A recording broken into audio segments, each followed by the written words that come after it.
Okay, the first step and probably the most difficult is to ethically and legally harvest an animal and then remove its head. I'm going to be using a skinning knife, a boning knife, and a pair of rusty old channel locks. Start by removing the hide. I use a flexible boning knife because it helps with the contours of the skull. Be sure to remove both eyeballs, the nose, and the ears. This is where the channel locks come in super handy to be able to roll the hide out from underneath the pedicle.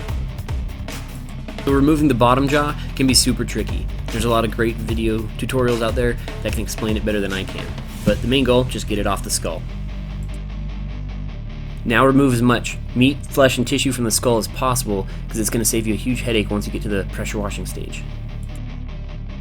So the first 2 cooks are just going to be hot soapy water, so they shouldn't mess up the antlers. But it's not my skull, so I'm not taking any chances. I'm using a mini roll of saran wrap and electrical tape, and too much is never an issue.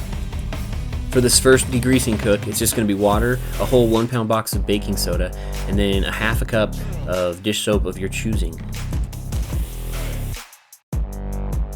Now fully immerse the skull in the water and let it sit in water about 165 to 185 degrees Fahrenheit until the skin begins to peel from the snout. That is the sign you need to take it out and start pressure washing it. Pressure wash the dickens out of that skull, getting all tissue out of it. Every piece, every hidden crack. If you're gross and still pick your nose, this should be super satisfying for you.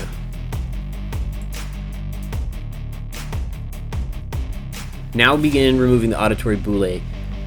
People call them the earbuds. This just helps get more water through each hole and really empties up that brain cavity for water to get in and wash that crap out. Optional, use a bore bit and get the holes bigger. It's so important to get every piece of flesh and meat and stuff out of there, which brings us to the second degreasing cook. Just soap this time, no baking soda. I only did this one for about 30 minutes, and then again, another pressure wash. As for whitening, I added these 2 30-ounce bottles into the 16 gallons of water in my tub. I just threw it in the soapy water and did it for only about 12 minutes.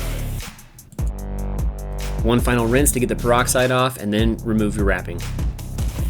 Again, another opportunity to check for other bits of flesh and meat still around and in the holes.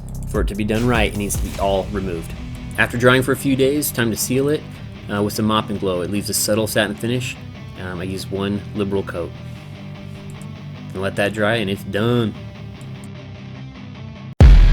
So this is the very first one I've ever done, and it came out way better than I expected. Let us know your tips and tricks, and if you have any questions, drop them in the comments. Thanks for watching.